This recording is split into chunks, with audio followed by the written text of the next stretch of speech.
అంటే చాలా వరకు కూడా ఇప్పుడు ఉన్న వాళ్ళల్లో పిల్లలు, తల్లిదండ్రులు వీళ్ళ మధ్యలో ఒక విధమైనటువంటి బంధం ఉంటది. ఎందుకంటే మన పిల్లలు తల్లిదండ్రులు అన్నీ ఉంటుంటది. కానీ సాధకులకు మాత్రం ఇట్లాంటి బంధాలకి దూరంగా అంటే డిటాచ్‌మెంట్ ఎక్కువ ఉండాలి అనేది ఒక భావం ఉంది. అమ్మ దాన్ని ఖండన చేసింది, దాన్ని అంగీకరించలేదు. అది ఎలా గురుగారు అది? అమ్మ ఒక మాట చెప్పారు, పరిమితమైన మమకారం మానవత్వం సర్వత్రా ఉంటే మాధవత్వం.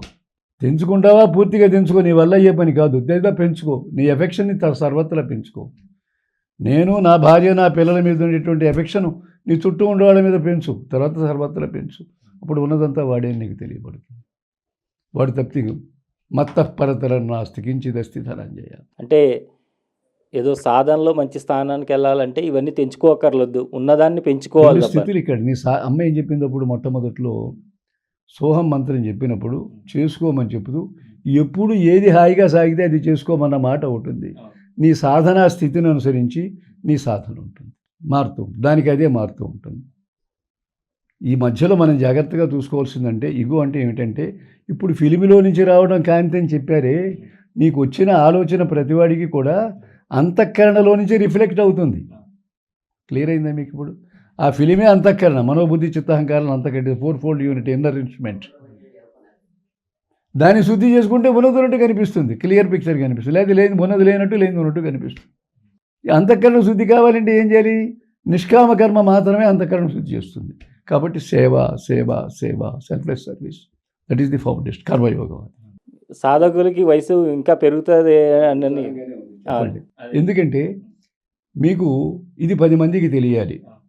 అమ్మ నాకు ఇచ్చింది, నాకు ఓపిక లేదు, ఇప్పుడు ఎక్కడికి వెళ్ళలేను, తెలియపరచలేను. తెలియపరచడానికి కావాల సాధనాన్ని నా దగ్గరికి పంపించింది. ఇప్పుడు అదే సాధనం. ఈ సాధనాన్ని ఆపరేట్ చేసేటువంటి మీరు వచ్చారే, చక్కగా అడుగుతున్నారు. నాకు చాలా పరమ సంతోషంగా ఉంది.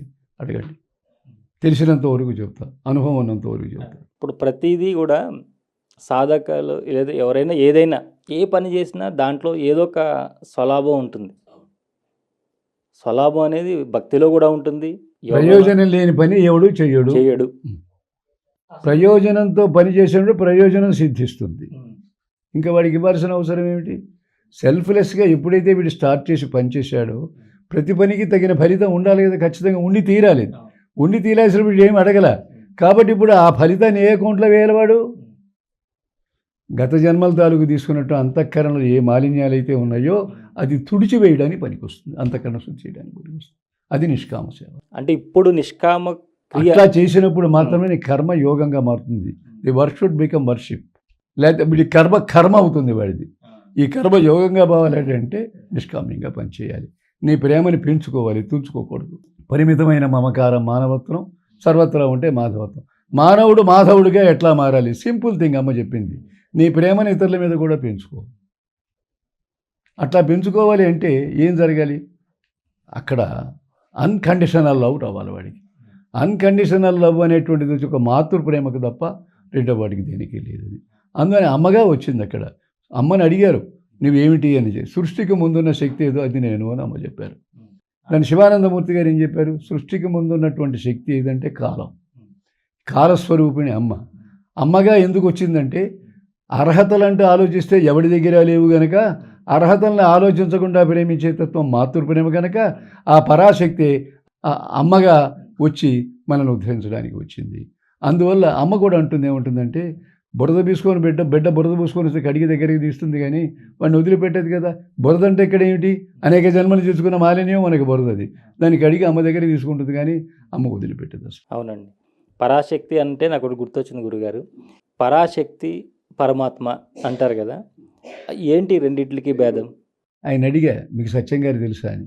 అయ్యో ఆయన తెలియపోవడం ఏంటండి, సామంసాయిగా ఉంటాడు, చక్కటి మనిషి అండి, చాలా స్ఫురద్రూపుడు అండి, చాలా బాగుందండి అని చెప్పాడు. ఇంకో మేమన్నాడు, ఏమయ్యా నీకు తెలుసా అన్నాను. తెలుసండి అన్నాడు. ఏమిటన్నా? నీ రూపం నామని చెప్పడు ఆయన, చాలా మంచివాడండి, పరోపకారండి అని ఆయన చెప్పాడు. ఇందుట్లో రూపం ఒకటైతే లక్షణం శక్తి. పరమాత్మ యొక్క శక్తి, పరమాత్మ యొక్క లక్షణాన్ని సూచించేదే పరాశక్తి. వాళ్ళిద్దరు భిన్నం కాదు, ఒకటే రెండుగా అయినాయి. వాడి యొక్క సత్యం, వాడి యొక్క లక్షణం, వాడి యొక్క పర్సనాలిటీ రెండు భిన్నంగా లేవు. మీరు వేరు, మీ పర్సనాలిటీ వేరుగా లేదు. అట్లాగే శక్తి శివుడు రెండు వేరు కాదు. శ్రీమాత అంటూ స్టార్ట్ చేస్తాడు లలిత సహస్రనామలో. చివరికి ఏం చేశాడు? శివశక్తి ఐక్య స్వరూపిణి అని చెప్పాడు ఆయన. రెండు ఒకటి. శ్రీమాత అని మొదలుపెట్టి శివశక్తి ఐక్య స్వరూపిణి అని ఎండ్ అవుతుంది. అంటే బిందు స్వరూపం అంటే ఇదేనా గురు? మూలము అని. బిందువు అంటే మూలం అని అర్థం, కానీ చుక్క అని అర్థం కాదు. ఇక్కడ బిందువు ఏంటంటే ఓంకారనాదం ఉంది. అటు వద్దాం. అకార ఉకార మకార అర్ధమాత్ర బిందు స్థానాలు ఓంకారం. అర్ధమాత్రలు. ఓకే. అర్థమాత్ర అంటే రూపంతో చెప్పాలంటే 3 అంకేస్తాడు. అకార ఉకార మకారాలు.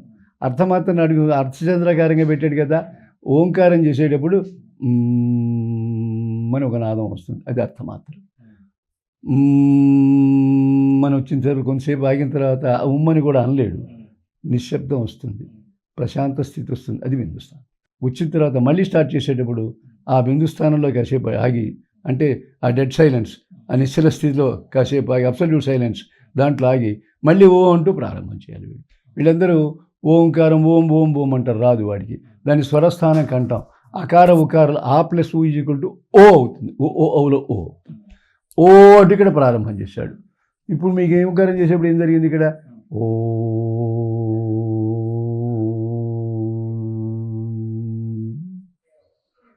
అన్నాడు. ఇక్కడ స్టార్ట్ అయింది, దీర్ఘం వచ్చింది, ఇక్కడ సృష్టి జరిగింది. ఓ అనేది కంటిన్యూ అయింది, స్థితి జరిగింది. మన దగ్గర నుంచి లయం అయి పెదవులు 2 మూసుకుపోయినాయి, లయం అయ్యి సృష్టి స్థితి లయాలు 3 ఉన్నాయి. ఈ అర్థమాత్ర అనేది ఏమిటి? ఇక్కడ మన బయటికి శబ్దం రాకుండా లోపల అంటున్నాడు కదా, దాన్ని అర్థమాత్రలు అంటారు. అది అయిపోయిన తర్వాత నిశ్చల స్థితి వచ్చేసింది కదా, అది బిందుస్థానం అంటారు. అది పైన చొక్క పెడుతుంది.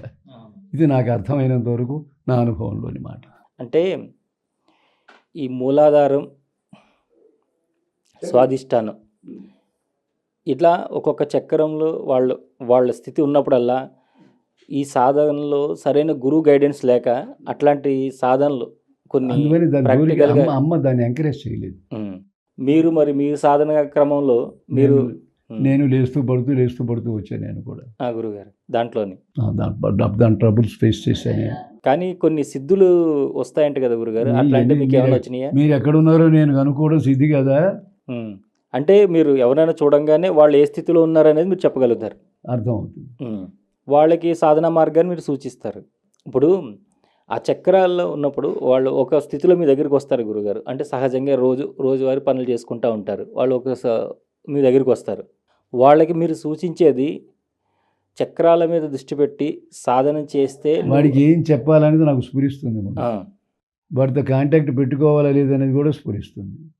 అంటే ఎంతోమంది ఎదురు చూస్తుంటారు, మాకు గురువు కావాలి, మేము వెళ్తాము, నేను బయటపడితే కదా ఈ గోలంతా నాకు వచ్చి. అదే అట్లా ఉన్నప్పుడు ఏంటంటే అలా అని కాదు, వీళ్ళకి ఎలా అంటే గురుగారు చాలా సులువైనటువంటి భక్తి మార్గాన్ని వదిలేసేసి ఇవన్నిటికి తిరుగుతూ ఎంతోమంది వాళ్ళ సమయాన్ని వృధా చేస్తున్నారా అని విషయం ఇది కాదు.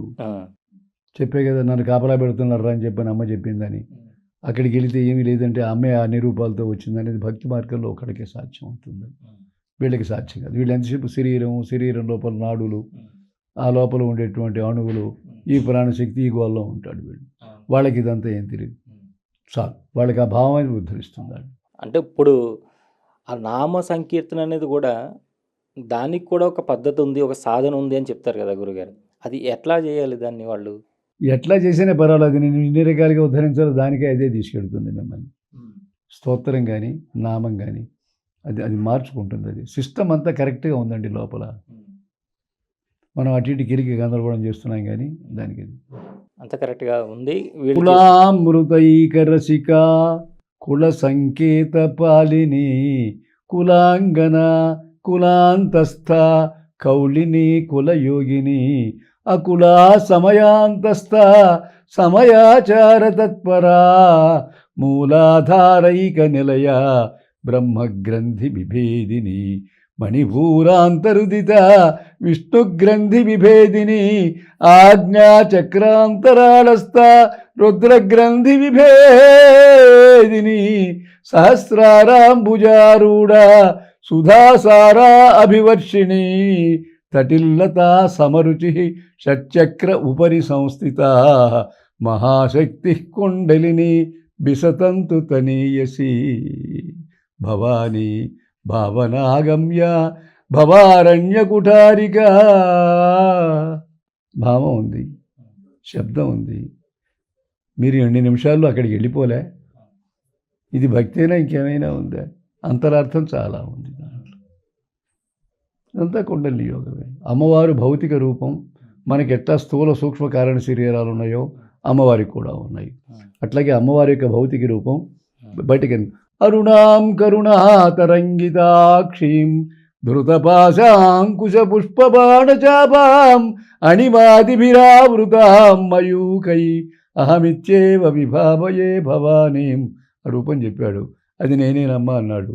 నా రూపంతో నేనే పూజ చేసుకుంటున్నాను అన్నాడు. అక్కడ ఇది రూపం చెప్పాడు. అక్కడ రెండోది దగ్గరికి వచ్చేటప్పటికల్లా ఏమైంది? అది ఈ స్థూల శరీరానికి సంబంధించినటువంటి అమ్మది.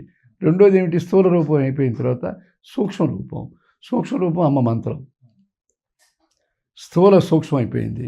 స్థూలం, సూక్ష్మం, సూక్ష్మతరం యంత్రం. వేవ్స్ నడుస్తూ ఉంటాయి మనలో.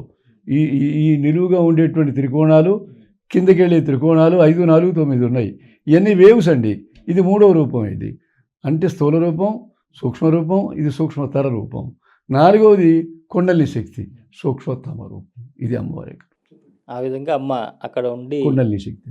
కుండలిని శక్తి అంటే లైఫ్ లోపల ఉన్నటువంటిది, లైఫ్ ఫోర్స్ అంటారు దాన్ని, కుండలిని శక్తిని. ఆ ప్రాణశక్తి అమ్మ రూపంలో అక్కడే.